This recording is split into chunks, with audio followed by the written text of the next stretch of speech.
Meski saat ini Kremlin sedang darurat tank, namun serangannya tak berkurang di arah Zaporozhye.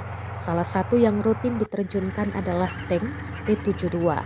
Rekaman aksi tank T-72 dirilis di Telegram resmi RIA Novosti pada Rabu 15 Februari 2023. Awak tank T-72 Rusia setiap hari menyerang posisi gerilyawan Ukraina di arah Zaporozhye 3 hingga 4 kali sehari, kata komandan awak kendaraan tempur tersebut kepada RIA Novosti.